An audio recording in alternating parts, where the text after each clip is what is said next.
Welcome back to என் சமையல் ledger with Vinodkumar. இன்னைக்கு நம்ம செய்ய போகிறது ஒரு இன்ட்ரெஸ்டிங்கான டேஸ்டியான ரசம். ரெகுலர் ரசம் பொருட்களோட சேர்த்து நம்ம ஒரு ஸ்பெஷல் ஐட்டமாக சேர்க்க போகிறோம். நம்ம இன்னைக்கு மாதுளம்பழத்தை சேர்த்து ரசம் பண்ண போகிறோம். மாதுளம்பழத்தில் எப்படா ரசம்னு யோசிக்கிறீங்களா? செஞ்சு பாருங்கள், செம்ம டேஸ்டியாக இருக்கும்.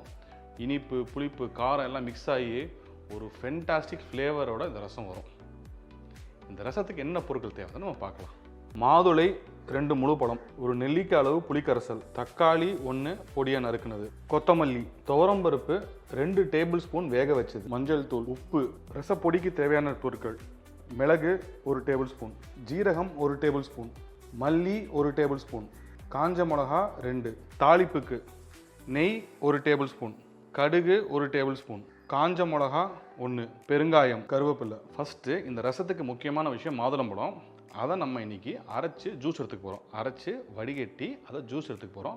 அதுதான் இந்த ரசத்துக்கான மெயின் இன்க்ரீடியன்ட்ஸ். நீங்கள் மாதுளம்பழம் வந்து 2 முழு பழத்துலேருந்து விதை எடுத்து போடணும். கம்மியான குவான்டிட்டி போட்டிங்கன்னா அந்த ஃப்ளேவரே இருக்காது. இந்த ரசத்துக்கு ஹைலைட்டே இந்த மாதுளம்பழம் தான். அதனால் நல்ல பெரிய சைஸ் பழமாக 2 பழம் எடுத்து அந்த விதை எடுத்து அதை அரைச்சி ஜூஸ் எடுங்க. நம்ம இப்போ ஜூஸ் எடுத்தாச்சு. இப்போ வந்து இந்த ரசப்பொடியை ரெடி பண்ணிக்கலாம்.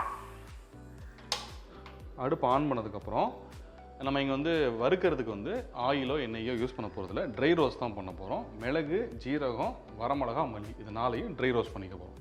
இப்போ முதல்ல நம்ம மிளகு போடுறோம். மிளகு லைட்டாக ரோஸ்ட் ஆனதுக்கப்புறம் நம்ம வந்து மல்லி, வரமிளகா, ஜீரகத்தை போடுவோம். கூடிய மட்டும் மீடியம் ஃப்ளேம்லேயே ரோஸ்ட் பண்ணுங்கள்.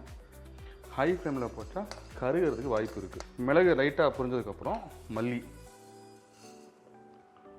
அதோட வரமிளகா 2 போடுறோம்.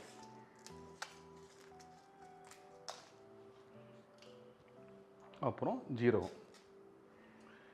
இது 4ம் ட்ரை ரோஸ்ட் பண்ணிட்டு லைட்டாக அந்த அது பொரியிற ஃப்ளேவர் உங்களுக்கு வரும். இந்த மல்லி, ஜீரகம் இதோட ஃப்ளேவர் உங்களுக்கு நல்லா தெரிய ஆரம்பிக்கும். அந்த ஸ்டேஜில் ஆஃப் பண்ணிவிடுங்க. ஒரு மீடியம் ஃப்ளேமில் நல்லா ரோஸ்ட் பண்ணிவிடுங்க. ரோஸ்ட் பண்ணிவிட்டு ஆல்மோஸ்ட் ரோஸ்ட் ஆகிடுச்சு, நல்லா வாசனை வந்துருச்சு. இப்போ வந்து இது ஆறுனதுக்கப்புறம் நல்லா அரைச்சி எடுத்துக்கலாம். இந்த அளவுக்கு இதை வந்து பொடியாக அரைச்சி எடுத்துக்கணும். இந்த பொடியை ரொம்ப கோர்ஸாக இருந்தால் ரசத்துக்கு நல்லா இருக்காது. அது ரொம்ப பொடியாகவும் போகக்கூடாது. ஓரளவுக்கு மீடியமாக அதை அரைச்சி எடுத்துக்கணும். இப்போ நம்ம வந்து புளியையும் தக்காளி மஞ்சள் பொடியும் போட்டு நம்ம வந்து பச்சை வாடை போகிற வரைக்கும் இதை நம்ம வேக வைக்க போகிறோம்.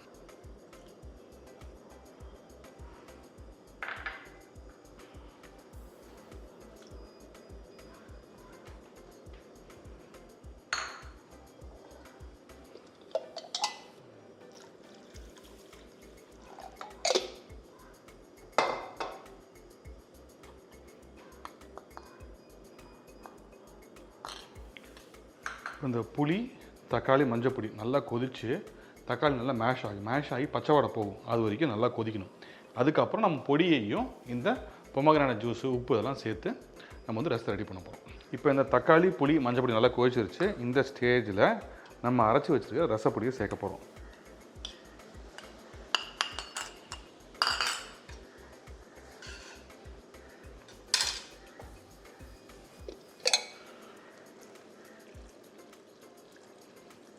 நீங்கள் தண்ணி ஊற்றி ரசம் எந்த அளவுக்கு டைல்யூட் ஆகணுமோ அந்த அளவுக்கு டைல்யூட் பண்ணிக்கோங்க. நம்ம அந்த கொதிக்கிறப்ப அது சுண்டி இருக்கும். ஸோ இப்போ வந்து நம்ம தண்ணி ஊற்றி டைல்யூட் பண்ணிக்கோங்க.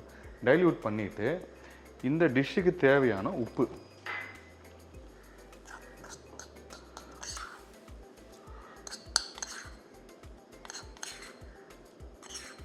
இது லைட்டாக ஒரு கொதி வந்ததுக்கப்புறம் நம்ம வந்து இங்கே வந்து பருப்பு சேர்த்துட்டு அடுப்பு ஆஃப் பண்ணிவிட்டு அதுக்கப்புறம் நம்ம வந்து இந்த மாதுளம்பழம் எக்ஸ்ட்ராக்ட் சேர்க்க போகிறோம்.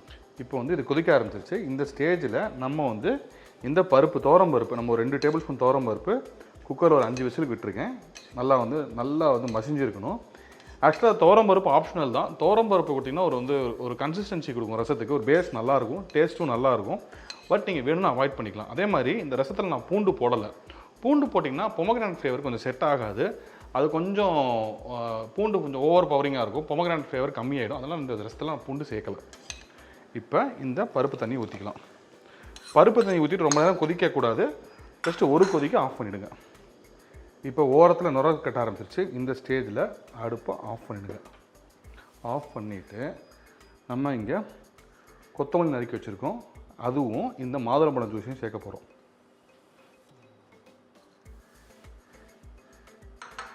அதே மாதிரி இந்த மாதுளம் ஊற்றிட்டு நீங்கள் வந்து கொதிக்க விடணும்னு அவசியம் கிடையாது. இப்போ வந்து மாதுளம்பழம் எக்ஸ்ட்ராக்ட் ஆட் பண்ணதுக்கப்புறம் நம்ம வந்து தாளிப்பு ரெடி பண்ணிடலாம். இப்போ தாளிப்பு ரெடி பண்ணிடலாம். இந்த தாளிப்பு அகைன் ரசத்துக்கு நெய் தான், நீங்கள் வேறு எதாவது யூஸ் பண்ணலாம், பட் நெய் தான் நல்லாயிருக்கும். எண்ணெயோட நெய் தான் ரசத்துக்கு தாளிப்புக்கு நல்லாயிருக்கும். நெய் சூடானதுக்கப்புறம் நம்ம வந்து கடுகு போட்டுக்குவோம். இங்கே நெய் சூடாயிடுச்சு. இப்போ கடுகு பொரிய ஆரம்பித்ததுக்கப்புறம் ஒரு காஞ்ச மிளகா, அப்புறம் கருவேப்பிலை, அதோட இந்த பெருங்காயம், இது அப்படியே ரசத்தில் கொட்டிடலாம். ரசம் ரெடி. கட் பண்ணிடுவோம். சுவையான மாதுளம்பழம் ரசம் ரெடி. இது வந்து ஒரு சட்டில் ஸ்வீட்னஸ், அதாவது மாதுளம்பழத்தோட ஸ்வீட்னஸ்ஸு, புளிப்பு, மிளகும் வரமிளகா போட்ட காரம், உப்பு எல்லாம் சேர்ந்து ஒரு பிரமாதமான ஒரு டேஸ்ட்டு கொடுக்கும். இதை வந்து நீங்கள் ட்ரை பண்ணி பாருங்கள். நீங்கள் சாதத்துலையும் பிரச்சனை சாப்பிட்லாம், இதை சூப்பாகவும் குடிக்கலாம். செம்ம ஃபென்டாஸ்டிக்காக இருக்கும். இந்த ஃப்ளேவர் நீங்கள் எக்ஸ்பெக்டே பண்ணியிருக்க மாட்டீங்க, அவ்வளோ அற்புதமாக இருக்கும். இதை ட்ரை பண்ணிவிட்டு எப்படி இருக்குன்னு தயவுசெய்து கமெண்ட் பண்ணுங்கள்.